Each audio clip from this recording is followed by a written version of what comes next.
Welcome back to another video from Carl's Cycle Supply. This video is about an amazing first-year Panhead that just went through the shop and had a mechanical rebuild done. Although the bike only had 14,000 miles on it, it required a lot of attention and work. We took some great reference photos through the process to share with all of you and help you out in motorcycle land. Thanks for watching and stay tuned for more old bike content.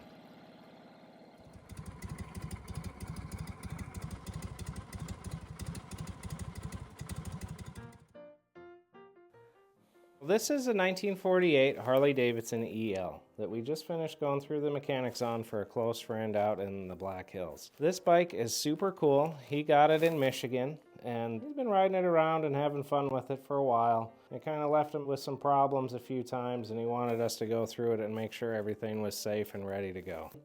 It only has 14,000 miles on it, and it is like a brand new 48 Panhead. It was and still is just a really nice, untouched, honest motorcycle. Getting to work on something like this is a huge deal. Not very many people get to do it, so it's an honor whenever you get to be around something like this, let alone work on it. The reference value on it is just through the roof. You know, if you're restoring a 48 out of milk crates or piecing one together or working on any old bike, you always have to wonder how wires were routed, how cables were routed, where the lock tabs go, where the wire clips go. It's always so nice and reassuring to just get to spend some time with a nice, original, awesome bike. And that's exactly what this is. So we had to go through the engine. The top end had been done before, but I don't think the cases had ever been split. The way that the bike was stored was not that good. It must have been on a dirt floor or in a really humid or dry place. It was extreme because there's a lot of etching on the chrome. Everything needed attention. We had to replace all the shafts, the pistons, the rods. It was just kind of in substandard condition. But now it's all good and ready to go. So that feels really awesome. 48 is the first year of a Panhead, and they made a ton of them. There were tons of guys buying them that had just returned from World War II, and these were the coolest motorcycles that you could get at the time.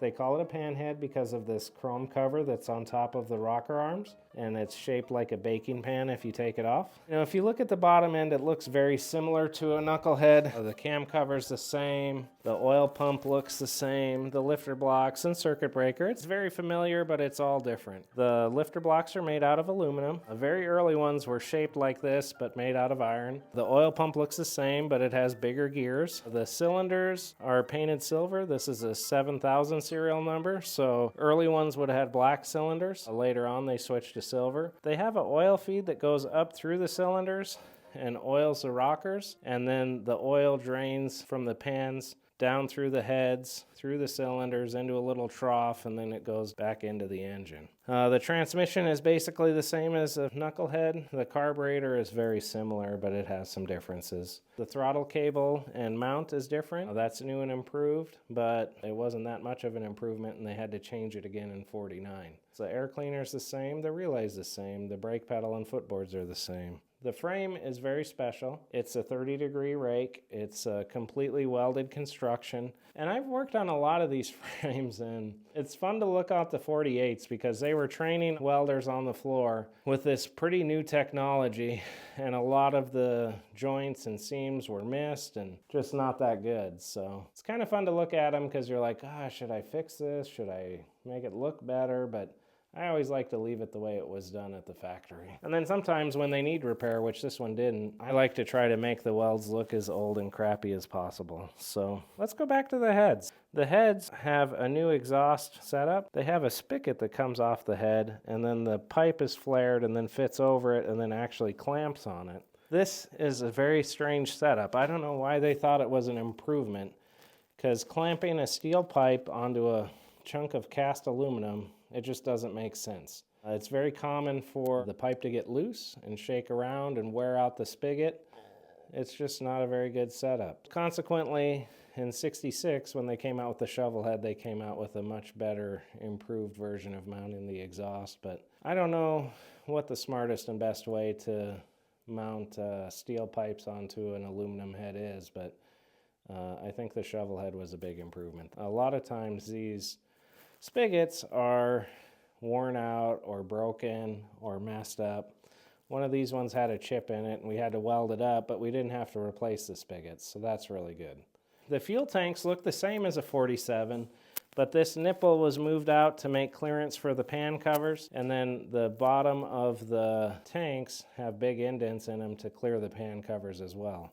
Talking about the frame, the rear motor mount to front motor mount height was changed. It was actually a larger distance. I don't really know why they did that. I'm sure there's a reason. If you know the reason, leave a comment below. So the front end is super cool. 48 was also the return of the neck lock. This has a little plunger that goes in and out, and it'll actually lock your neck for a theft deterrent. This was used in 30 to 36 as well. And Knuckleheads did not have a neck lock, and then they brought it back in 48 and used it for a long, long time. This is an offset fork. It's exactly the same as a 47, except for the hole in the neck stem. And then it also has a number 18 front leg versus 17 for 47. What else is cool is that it still doesn't have inner springs on the top, but it has them in the bottom. This is how 46, 47, and 48 are. My son's 49 has springs on the inside. This has speedster bend handlebars. It has a black painted headlight bracket, black painted shock, and black painted horn. The horn was broken, I think, on the bottom. I took some pictures of it, but it was really cool to get to fix because you got to see that the ring, the diaphragm, and all that stuff was painted black as a unit rather than masking off the individual pieces. You can see that the horn bracket goes on the back side. It has these 1024 screws with flat washers and nuts and lock washers, and it's just an absolute awesome piece. I think 48 was the first year for these holes up here. 46 and 47 do not have them. And then this is the second year of having the accessory terminal right here. 48 moved the fender light wire to this lower horn mount, so that means that the hole right here is 5/16 and the other side is 1/4 inch. They had to make room for the insulator. This also is the first year for this fender tip, which is called a Bombardier fender tip. Anyways, back to this being an awesome reference machine. Parkerized springs, only has the inner lower springs, Parkerized rockers, Parkerized axle and spacer and star cover, and it's just really nice. And whenever you get to work on something like this, it just feels good. This is what we try to make our restored bikes look like, where all the hardware's right, all the routing's right, all the finishes are right, and it's just always reassuring and fun to get to work on something of this caliber. So here's the left side of this 1948 EL. This is a sweetheart motorcycle, and it turned out so good. It only had 14,000 miles on it when he found it in Michigan, but it must have been in like a really dry environment because the saddlebags were completely rotted through. There was a lot of like etching and rust pitting in the engine. We had to replace all the shafts, the pistons, the valve guides, but overall it was really nice for being 77 years old. I've known about this bike for a long time. He enjoys riding it but never really trusted it and had some problems with it. He lives out in the Black Hills and he just wanted to have it where it was reliable and he wouldn't have problems. And he also wanted to have good lights on it, which makes sense because there's tons of deer and animals all over out there. So we did convert it to 12 volt, but it's very easy to convert back to 6 volt. We didn't hurt anything. You know, even though it's an original paint bike, it's a little bit of a departure, but I think in the name of safety and being able to see, it's probably a better move. Like I said, if he ever wanted to switch back to 6 volt, he could do it in an afternoon. Looking at this bike, it is very straight, very nice. There were a couple dents in the gas tanks, and we had our paintless dent guy take them out and not disturb any of the patina or the aging, and they turned out really good. There was also a really bad crease in this fender from this spring catch getting pushed down, and we had him work that out too, and I think that was really money well spent and worth the effort. We went through the hubs, they were really nice, the brakes were nice. This is the 7000 series. It's about halfway through the production, you know, it's about the 6,000th bike they made. It still has the chrome pan covers, and they were only polished on the sides, like here and then on the other side. If you look at the top of them, it's very flat and unpolished, and I always like that detail. It's a beautiful original paint frame, fork, handlebars, sheet metal. We had to rewire it because the rubber on the wires was so compromised that it was just cracking and letting all the electricity out of them, and it was just really kind of a fire waiting to happen. We kept all the original wires and they'll go back to him, so he can keep them with the bike, which is cool. It has original gas caps, original speedo. One of my favorite parts about it is that you can see the white coming through where it was polished or sanded. One of my favorite parts that we changed was when we got it, it had shovel head mirrors and they were like these little rectangles. And they were really ugly and out of place. I didn't like the mirrors at all, really, I guess. But I like the idea of this bike just being an old bike in the 80s, and whoever owned it needed some mirrors and just went to the Harley dealer and got the mirrors and put them on. We found some really cool old chrome ones that really match the bike and look like they've been with it since it was new. It was a healthy compromise. It looks better this way, but I kind of liked it being a little goofy. So somebody over the course of its life chrome plated the headlight. The definition right here is perfect, but you can still see the chrome plated rivets right here. You know, originally when Guide made these, they chrome plate this or paint it black, then rivet in the mount. So the rivets are always either CAD plated steel or blackened brass on military bikes. One of the cool dress-up things that's on it are these little spring covers, which I've seen quite a few of. This is a very cool period accessory, but I've never seen these cool little spikes that are on the lower shock mount bolts. They are really neat. They're held on with a straight screw. I think it's a 1024 or 1224 thread that I'm sure the screw just goes up against the flat. I've never seen them before. Maybe they're automotive. I don't know. If one of you guys knows, leave a comment and let me know what you're thinking. One of the other cool utilitarian fixes that was on the bike was the addition of a nut in between the outer cable and the brake handle. And I think this just added some length in the center so that they could still keep using the original inner brake cable versus replacing the whole thing. It was kind of fun, kind of neat. You know, I make a living off of building these bikes. We have a great group of guys that help us in the shop every day. And we put these things way up on a pedestal, but for most of their lives, they were just an old motorcycle. You know, nobody really cared about them the way they're loved by the first owners and the guys nowadays. So it's always fun when you see farmer fixes or things where guys just did what they needed to do to keep it going. The saddlebags were completely potato chipped, and I sent them to a friend, and he took out every nickel plated spot, all the rivets and plates, and reused them, and then made some distressed leather to look like they matched the bike. So I think he did a really wonderful job. I'm really happy with it.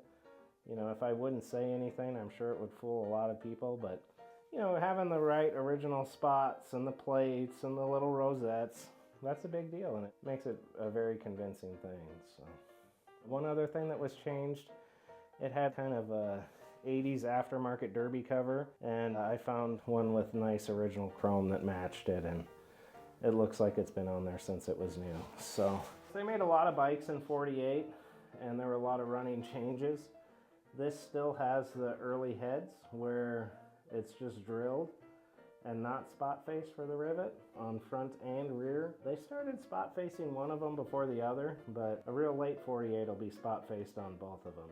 It has the 48 only manifold. It's made out of 3 pieces and silver braze or soldered together. It's really cool. In the 49 video we did a few videos back, I posted a question about why they started rotating the inspection cover screws in 49, and a lot of people commented it and guessed, but nobody really got it right, and this bike shows exactly why they did it. So this peg right here is an accessory peg for if you have a rider, and if you wanted to go into your inspection cover and inspect the tension on the chain, you can see that it's an absolute nightmare to try to get to this screw. So consequently, they rotated them 90 degrees and sometime in 49, and they were like that all the way up until 64. So if you look at this, it's got a beautiful original decal on the oil tank. That's a patent decal. Just tons of nice, original, awesome parts. This is just an exquisite survivor bike. It's super honest. You can see the paper gasket under the emblem. It's not been overly rubbed on or polished. It's just been loved and cared for. It was a huge honor to get to work on it. It was an awesome reference bike.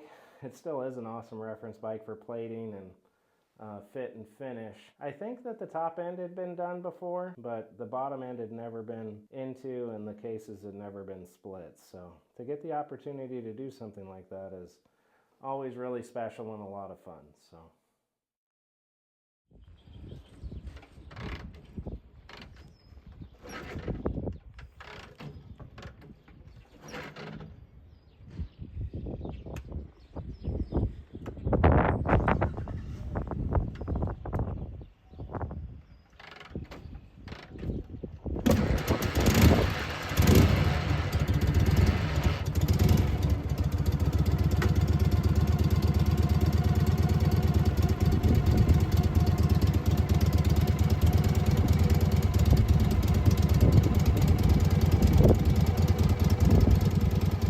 Thanks for watching. If you love old motorcycles and would love to follow along on our antique motorcycle restorations, builds, and adventures, be sure to hit the like and subscribe.